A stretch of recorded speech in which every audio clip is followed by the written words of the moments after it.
This is the Authentic Change Podcast, and I am Mike Horne. Authenticity reflects what we want from each other and our organizations. Open communication, trust, community, fun, and opportunity. I want to help you to do your best in your personal and professional relationships. This podcast delivers expertise, insights, and approaches on authentic leadership, to live your purpose, to lead from your values, to establish connected relationships, to steward people and culture change, to build and sustain prosperity, and to open doors and possibilities. This podcast will assist you in paving the way forward to personal, team, and organizational prosperity. Welcome. And those are all the words that I choose to have as our guest today, Michael Kurland, the CEO and founder of Branded Group, and also a podcast host himself, host of the Be Better podcast with Michael Kurland. Michael is an award-winning CEO of a successful facilities management company. And the company, the Branded Group, has a set of values that I hope to explore with Michael today that I believe grows out of his commitment to leading with purpose and to giving back to his community. So, Michael, welcome to Authentic Change. How about you do the introduction of you? Well, Mike, thank you so much for having me here. We had you on the show, the Be Better podcast, a couple of months ago, and it was great having you. And I'm happy to be here myself. And you hit all the high notes for the most part. Like Branded Group, we're a facilities management company, so there's nothing really crazy about facilities management, but I've done this my whole career. I started back in 2004 working for 9 West, doing facilities management for them, running what is facilities management, making sure all the retail stores for 9 West Group had, their lights on and their toilets working. And I didn't even know that was a career path option. At the time, I was lucky enough to fall into it. I had a friend whose father worked there, and took a chance on a young chap like myself. And so I was there for 3 years. I then went over to work for one of my vendor partners. It was a company called Empire Facilities at the time, and they taught me all the stuff that I didn't learn at 9 West about the facilities management world. And I started working for multiple retailers, restaurant tours, et cetera, helping sell them facilities management services from the Empire Facilities. And I was there for 7 years. And I learned everything good and bad about the industry, and a lot of which was, it was just money, about making money at the time. And I moved cross country. I got fired at the end of 2013, moved cross country to California because I was in New York at the time, and my heart was always on the West Coast, and I love the California sun. I don't like the Pacific Ocean water temperature, though. I've learned that. But I moved out here. I'd also gone through a divorce, and I wanted to change my life. I was probably about 35 pounds heavier than I am now, and went into this real life-changing part of my life, and started really trying to be better. And that was actually our motto when we started Branded Group, was Be Better. And we wanted to be better, first of all to me, but also to our clients, our subcontractors, our employees, and then later our community and ourselves. And that started in 2014. And we've been growing ever since, and we've grown year over year, and taken that small 2-word motto to, a Be Better program, Be Better award, and helped our community through hours of community service through our employees. And it's something that's ingrained in our DNA at Branded Group, and it really helps give our employees purpose, besides just a paycheck. And that's one thing that I've really held strong to and really loved. That I didn't even know I was going to get the results that I've gotten when I started doing it. I just did it because I wanted to feel better about what I was doing and the legacy I was leaving on this planet through my biggest vehicle, which is Branded Group. And that was, almost 8 years ago. And now the results are so eye-opening. And to do anything without purpose, in my opinion, these days is like, what are you doing? You're just going through the motions. So that was long-winded for you, but that's my story. No, not long-winded at all. And I'm sure it's only a part of your story that I'd like to dig in a little deeper, given our topics of integrity and authenticity. And I know that those are important concepts for you as well. But let's talk about the end of 2013. You got fired from a job, I think, or left a job, some description of that. You moved to Southern California or some part of California. You lose 35 pounds. I understand how you went through a divorce. I understand all of the changes that were happening. What was the motivation? Be better. Yes, I heard that as well. Be better. To rewind it back to coming out of 2012, that was probably one of the hardest years of my life. I found out my wife was having an affair, and that's always a shock to the system, right? And I was in my early 30s. If you're listening to this and you're in your 20s or your early 30s, you think you know everything, but you don't. And I thought I knew everything then, and life taught me a couple of lessons. And we had fallen out of love years before we even got married, but we went through the motions because it was the thing to do, and all your friends are getting married, and it wasn't for the proper reasons, right? But so, we're in this loveless marriage for barely over a year and a half, and I found out she's having an affair, and I was like, I can't work on that. It's not something I want to work on, and honestly, I wasn't interested in fixing it anyway. I mean, it was over before that had happened. It was just, that was a catalyst for change, right? And then with the job, we had gotten bought by private equity in 2012 as well. And they came in and they said, we're not going to change anything. I was the vice president of sales. I had taken the company from 7 million to 50 million in my 6 years prior. And I mean, it wasn't just me, but obviously the company had grown, and substantial growth, not grown substantially. Yeah, grown substantially. And I was the VP of sales. I mean, I get some credit for that, right? So the company comes in and then immediately demotes me to director of business development and puts a VP over my head that I didn't even get to interview for the job. And I'm like, that to me, I was like, well, the writing's on the wall here. I'm clearly not long-term plan in the future. And I really was like, I can do this. I can do this for myself. And I was very unhappy, Mike, at the time. And I didn't even know how unhappy I was, but I can tell you I was so unhappy that I had gained so much weight over the previous 6 years of coinciding with dating my future ex-wife and working at this company. And I was chasing the dollar. I was measuring my success by money. And I was not happy, and I was successful on paper by my bank account, but I wasn't successful anywhere else in life. And I was tired of it. I didn't want to live a life of being this fat, overweight, lazy, divorced victim. And so that was the motivation.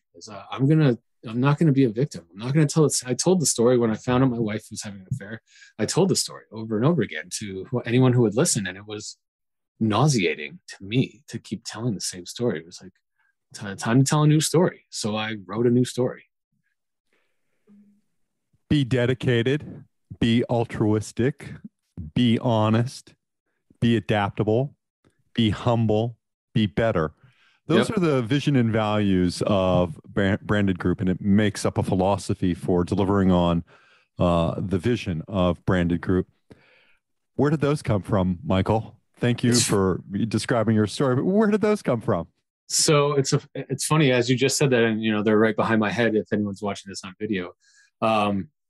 So Be Better was like the infancy. And one day when we were talking about opening this new company, it was just like, let's be better. Because we had a lot of technicians at the old company that were always calling and saying, hey, I'm not going to do this job for you because you owe me money and you haven't paid me in like 60, 75 days. So in order for me to go out and do this emergency job you need done at your biggest client, I need to be paid for all the stuff that you guys haven't paid me for.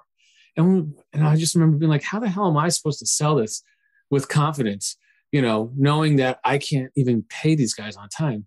So my clients are like having their work not being held back because my company is not paying my subcontractors on time. And we're just like, let's be better. So that's where it started in a nutshell, right?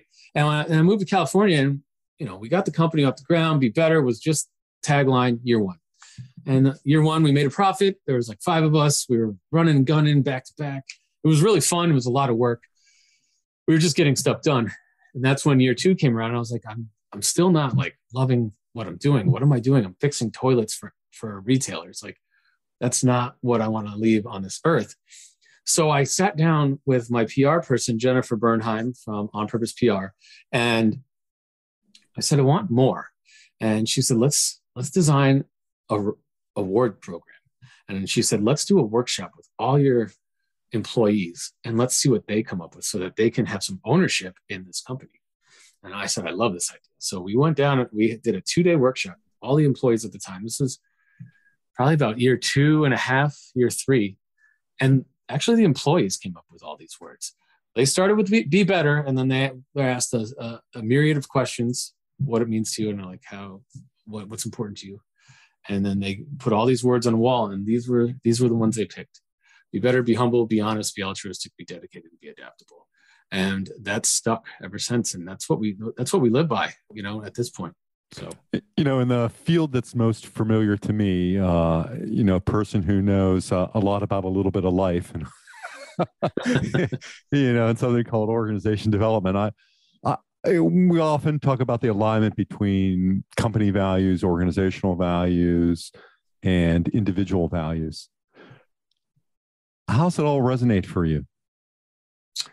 I think kind of what I just said at the time, at the last place, they were all separate. They were all in a box. The owners were getting their money off the table and they were going out and buying nice things. And then, we couldn't pay our technicians on time, right? And that's like, so that's not all melded together. But at Branded Group, we wanted it. We wanted it to be a family. We wanted it to be organizational. We wanted it to be, for personal, for all of it melded together so that we could say, hey, this is where you spend most of your time. You're spending 40 hours a week at the very least working for Branded Group. We want it to be a family. We want you to want to be here. We don't want you to like clock out at 5 o'clock or whenever your shift was over and say, I hate my job. I'm just doing it to get a paycheck. We wanted our members to be team members. Let me just give you a quick stat. In our industry, facilities management, the turnover rate is over 50% for better than Amazon. Yeah. Yeah. But still terrible, right? So your employee retention rate is like, 45 to like 52%. If you're doing well. At Branded Group, pre-pandemic, our retention rate was 97%. We created a place where everyone wanted to come, hang their hat, work, and stay. And by doing so, you change the narrative of so many other issues that we were having down the road. But I think I'm getting off topic on what you're asking. So like, I think if you meld all 3 of those together, then that's what we were trying to create here. Because what we learned is if you keep them separate in separate boxes, then people can feel that separation and then they're not as invested. So you make some reference to having a social impact strategy based on zero hunger, sustainable cities and community. Can you say a little bit about that? Yeah. So again, after year 1, we kept building these Be Better programs out. So we started the 1 for 1 program. That was probably year 2. And that was where we pledged every work order we completed, we would donate 1 minute of service time to Habitat for Humanity.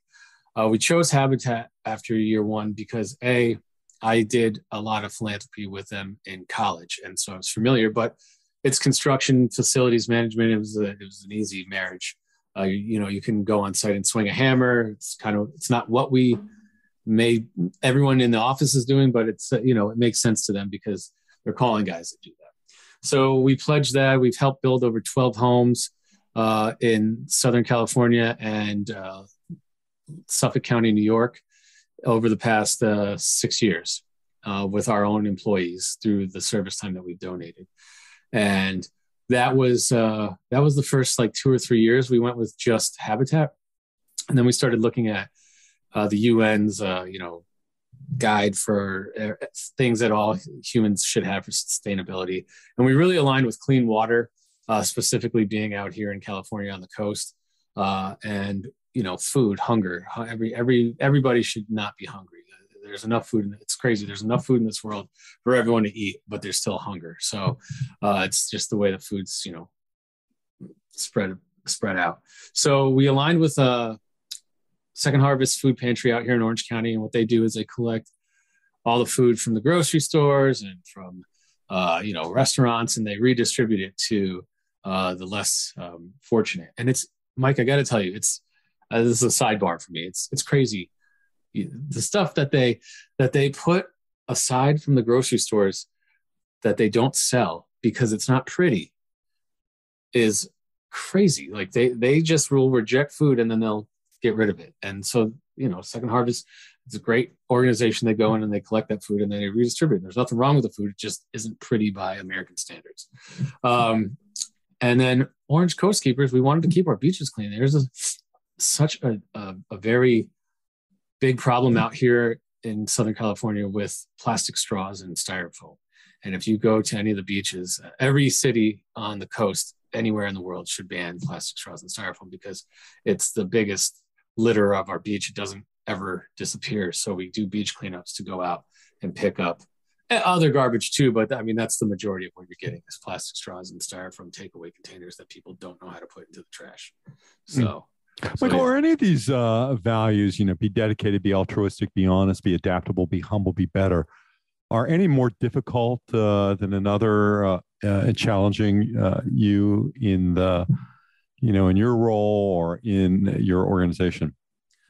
I think, being altruistic during the pandemic has proven to be difficult because it's not as easy to get out as it used to be to serve in your community. And even if it has become easier in the recent months, it's definitely a comfort level for each person individually. So you and I may feel comfortable going maskless and going to serve food at a shelter, but that doesn't mean that all of my employees are. So it's been challenging to give back as much through our own employees as it used to be. And for me personally, it's always tough to remember to be humble as we grow successfully. I got to remember where I came from, and when I see the substantial growth, because Branded Group's going through as much substantial growth as my last company did. I got to check myself every once in a while and say, hey, you remember where you came from, buddy. You still got to have those humble roots. So. Sometimes, and that speaks directly to the value of be humble. Sometimes these values look great on websites, they look great on an office wall, and yet they don't translate into experience. And you've described this as a sort of a ground-up approach, drawing together employees to craft these sets of principles. And as you do you think they're ready to evolve, or will they evolve, or are they flexible enough to have lasting value now? Yeah, I think it's a great question, Mike. And I think they've already evolved from where, kind of what we just talked about. They've already evolved, and they're definitely evolving ever. And I think, yes, we're ready to keep them to be evolving. And they're not just words on a wall. It's what I always tell people, especially when we're out in the field and we're talking to potential clients and customers. These are our values. We stick to these values, and our employees are known. Even the new ones, like they go through training.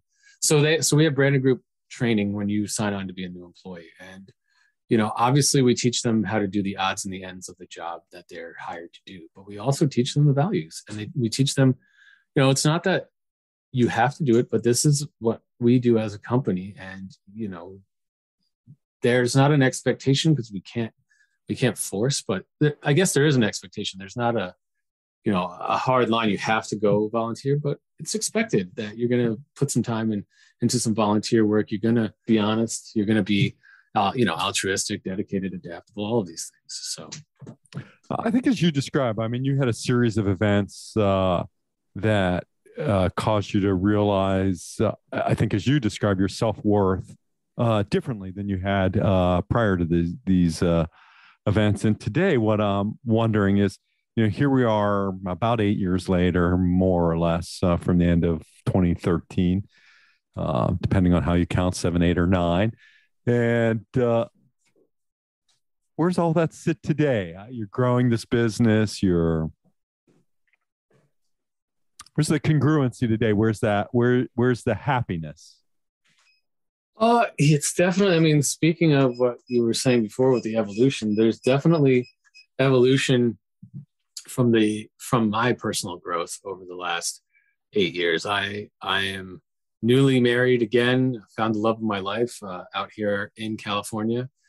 So found a SoCal gal, as she likes to say. And that has been, showed me what true love is all about. Didn't have that prior to being out here and going through all this. I've learned how to delegate and let people do their jobs. And I spend more time doing big picture things or actually passion projects like podcasts. And so in regards to happiness, I'm pretty much the happiest I've ever been in my life. I have purpose, I always want to continue to grow. I mean, at some point in the future, I'd like to be more involved in volunteer work where it takes up a good portion of my week. And I'd like to also go back and learn how to become either a sommelier or some sort of wine aficionado. But that has nothing to do with Branded Group, but that just leads to happiness for me. So.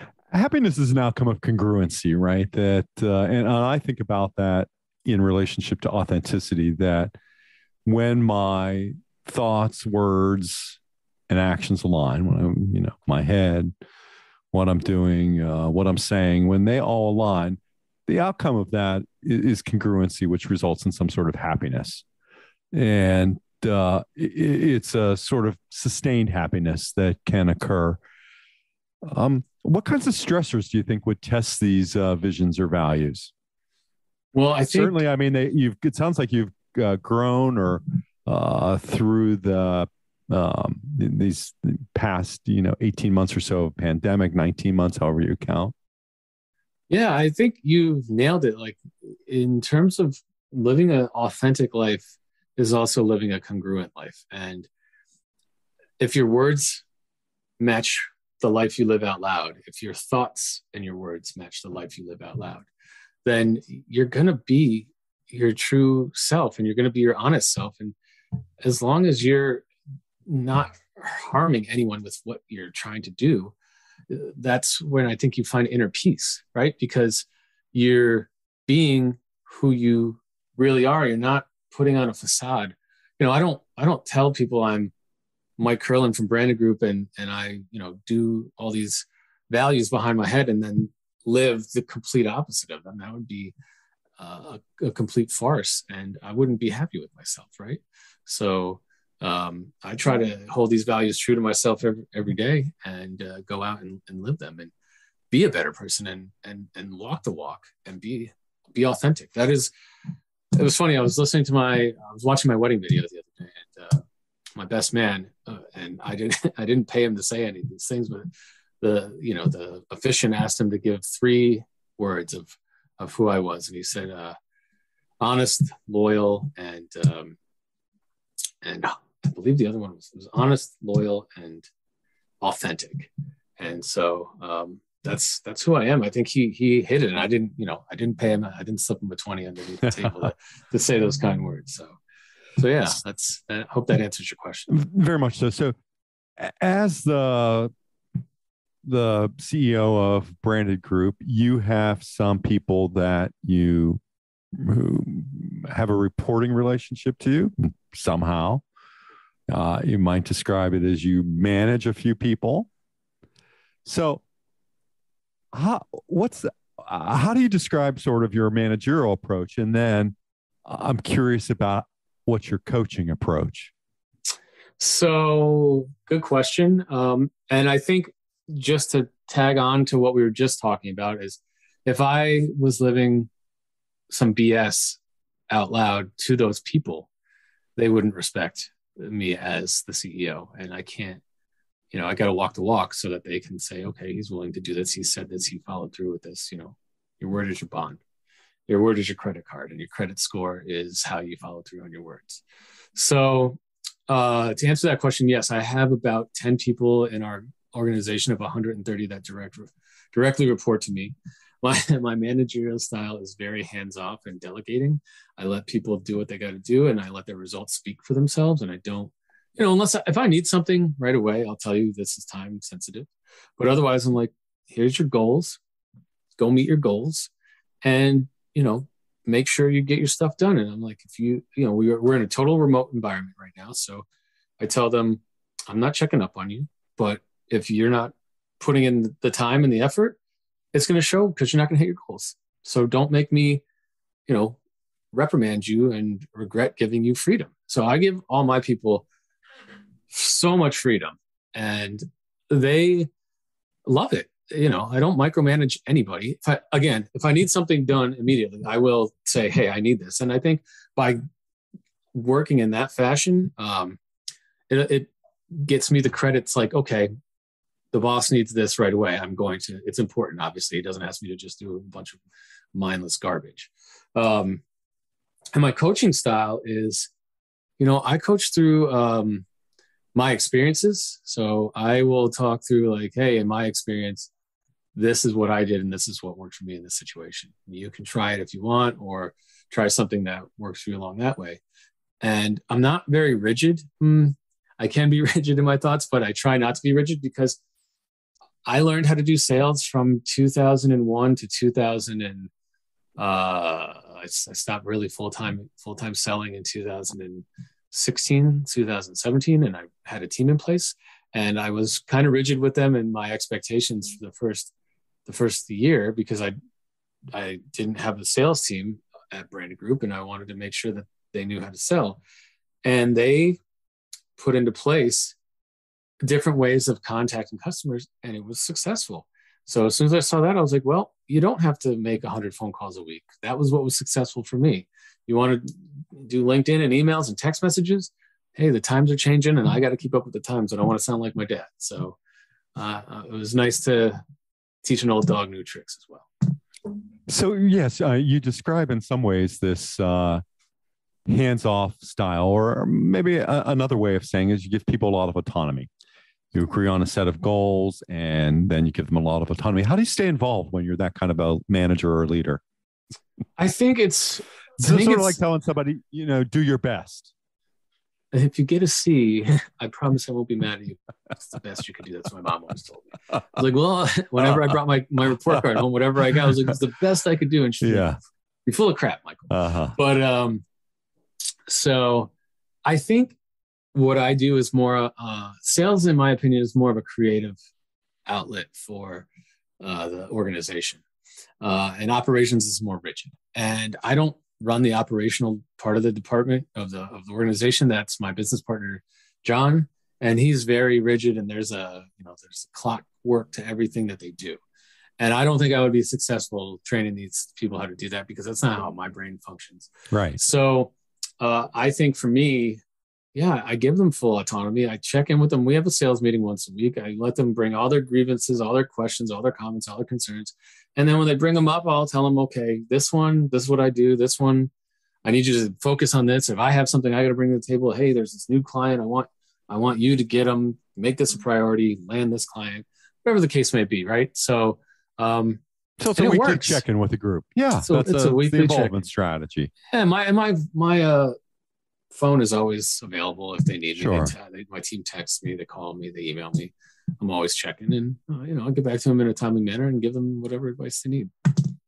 What's your number one development strength in terms of growing people, developing others? I mean, you've had quite an incredible journey. How do you pass this on to others? So I think that I encourage people to.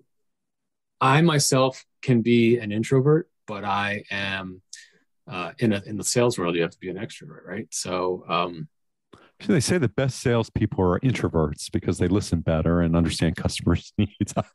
That's what I've read, that introverts generally make better salespeople. That's the truth. And I'd say I've taught myself how to be an extrovert, but I need my introvert time here and there. Introverts can never escape the world of extroversion. Yeah. So I would never describe myself as an introvert, but I can be shy when I first meet people, if that makes sense.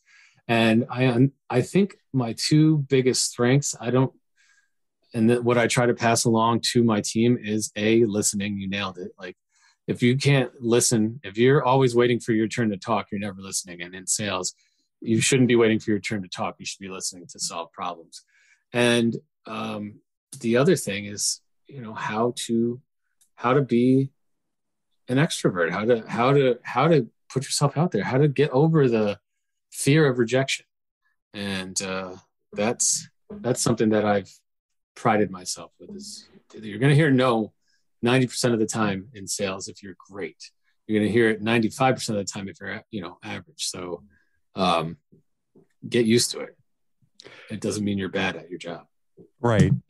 Coming to terms with that rejection, coaching others to understand that.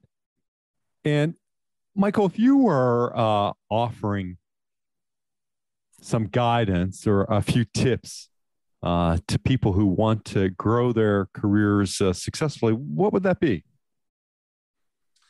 Find a mentor in whatever field you're trying to accelerate in. I think you don't know what you don't know. And if you're going to try and make it a long-term career, then figure out who's done it before successfully. I mean, obviously pick your mentor wisely. Don't pick the worst guy.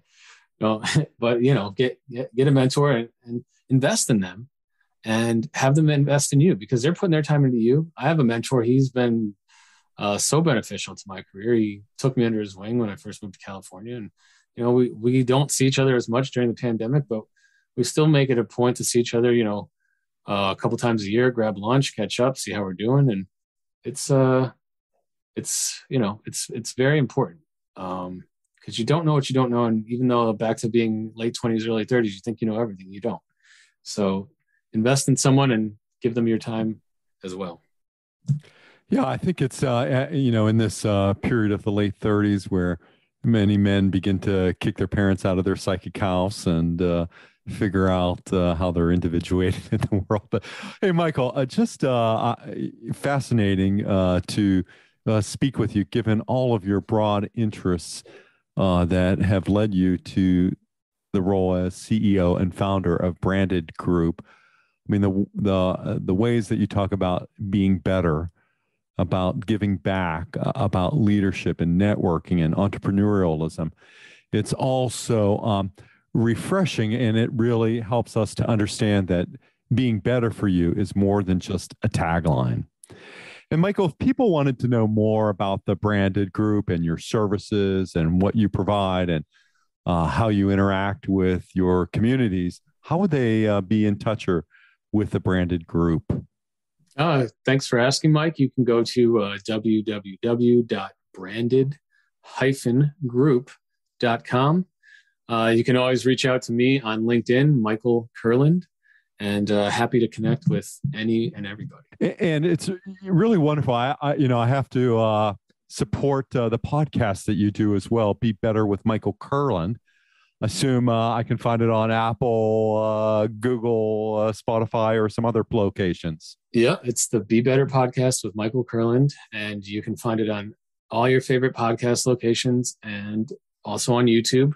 And we are gearing up for season, I don't know, I think it's season 4 coming out. Great. We're going to start in January. We got a whole new bag of tricks for 2022. So we're excited to get moving on that. Michael, that's great. And thanks for all the work that you and your company have done for holiday food drives and the work with Second Harvest. Great organization. So once again, it's just been great to have Michael Kurland, CEO and founder of Branded Group, Inc. on today's podcast. So Michael, thank you so much. Thank you, Mike. Until the next episode of Authentic Change with Mike Horne, stay well. Thanks for listening. and I hope you'll subscribe today and tell a friend about our show. If you're looking for hands-on help to increase your success through authentic change, or have a question you'd like to hear me answer here, please email me at mike@mike-horne.com.